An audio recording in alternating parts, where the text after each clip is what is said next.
Grant Cardone says you should be illiquid. Is he right? I'm Nate. I'm the Fit Future MD. I upload every Monday, Wednesday, Friday. Pick up the free copy of the Nutrition Workout Guide in the description below. I'm currently down 44 pounds.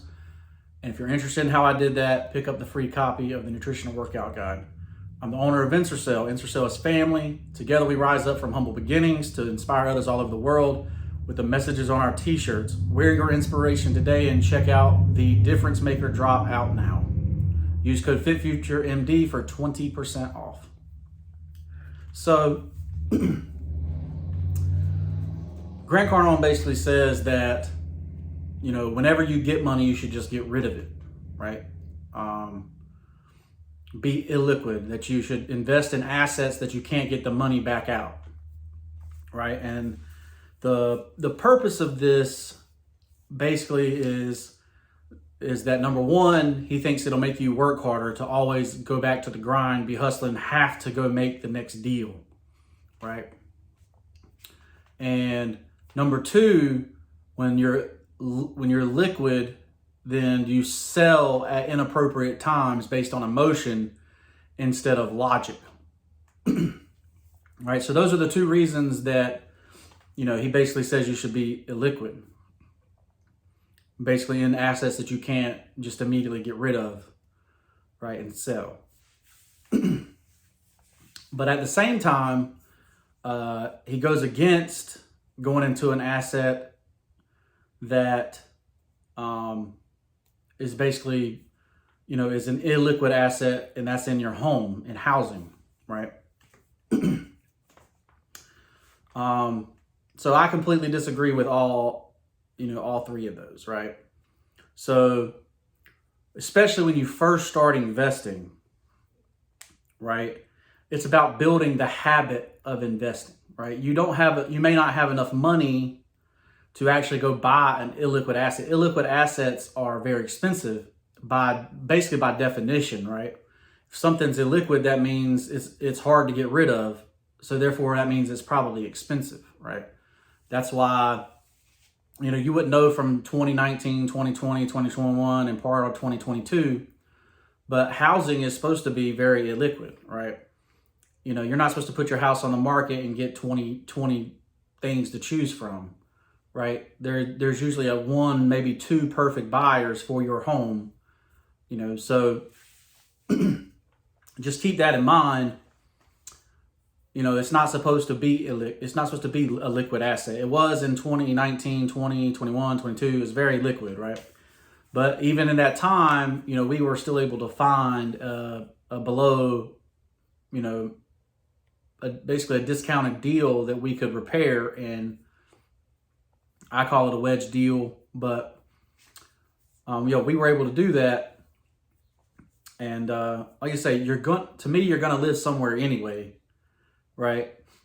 And as long as you're trying to live in a pretty decent area,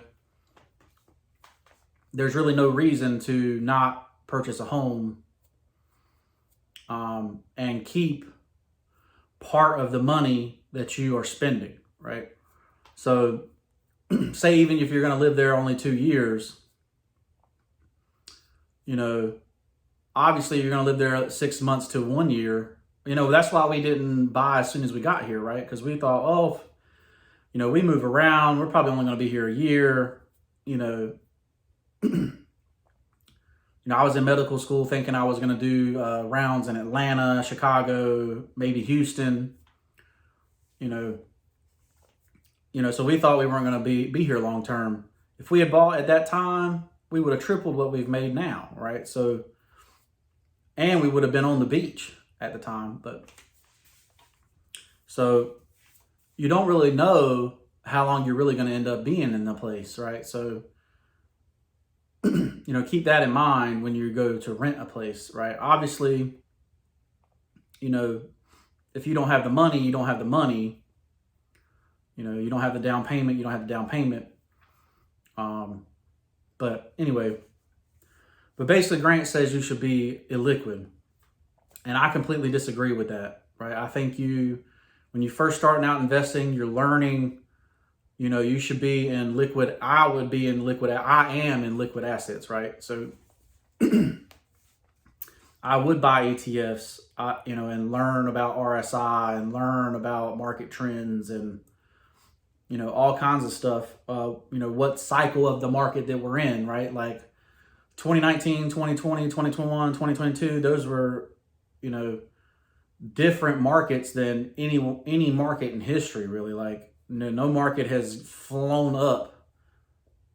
The government has not printed so much money and given it to the people, so easily, right? People, that normally would get $400 a month in unemployment and only get that for 12 to 13 weeks, got unemployment for years and got double the money, right? For years. So you're talking about, and then you got school systems that, were sending meals home, paying for food, all kinds of stuff, right? That were basically stimulating the economy, but, causing everything to inflate, right? Fast, quick. So, to me, to be in a illiquid asset and stuck in the asset and make a mistake is not a very smart idea, right? Even if somebody's an expert, they make mistakes, right? Warren Buffett makes mistakes all the time, right? And that's what he invests in. He invests in liquid assets that could be sold very quickly.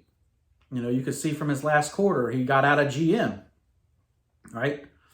Probably the whole reason the auto market is down because he decided to sell, right? He decided that GM was not a profitable business anymore for him. And, obviously, does that mean the bet on GM was wrong? Maybe not. That's up to him. But let's say he invests in liquid assets. He's one of the best to ever do it. And, and he was being made fun of in 19, 20, 21, and 22 because the market was going crazy and he was buying stuff that nobody else wanted, right? So, but now he's stocking up cash again. So what does that tell you? That tells you that he's expecting some sort of recession or some sort of discount later, right? And so am I, right? And I've set myself up that way. But the number one reason to be in liquid assets, in my opinion, is to be able to use the money when you need it, right? So you never know, when you're going to lose your job. You never know when, an unexpected medical bill is going to come up, and people are like, oh, you should have an emergency fund for that. Well, most people don't have an emergency fund, and these savings accounts, we're basically giving you $0 to put that money in there. It doesn't make any sense to put that money there. So, what I did was I built the habit of, when I get paid, 15% of everything I get gets invested, right? And, I use some of that sometimes to buy gifts that are investments, right?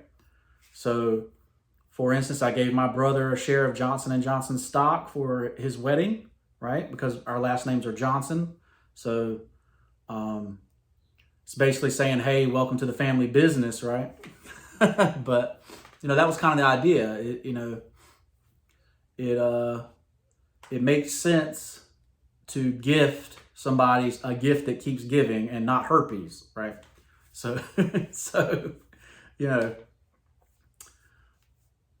kind of the idea, is gift assets, right? And, and these are liquid assets. If they want to sell them and just have the cash, they absolutely can do that, right? I'm not going to be offended.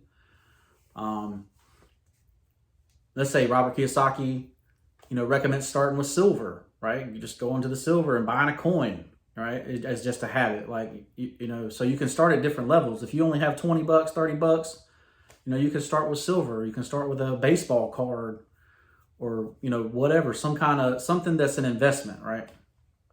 That you enjoy, that you like, right? So, keep that in mind. Keep hustling, keep grinding out there. Like I say, when they print trillions of dollars and give away free money, inflation is going to be high. And we have the power to stop that. So, like I say, so I completely disagree with Grant Cardone on liquidity. I think you should be liquid in most of your assets. But you do that, number one, to gain knowledge, and number two, when you need the money, you have the money. So I'm Nate. I'm the Fit Future MD. Check out InstaCell.com. Check out the Difference Maker drop. Right. This is for honoring the firefighters, honoring the EMT paramedics, honoring the nurses, honoring the doctors. Right. That made a difference through these last basically all my life. Right. So, check that drop out. If you rock with it, get you one, and we'll see you in the next one. Peace.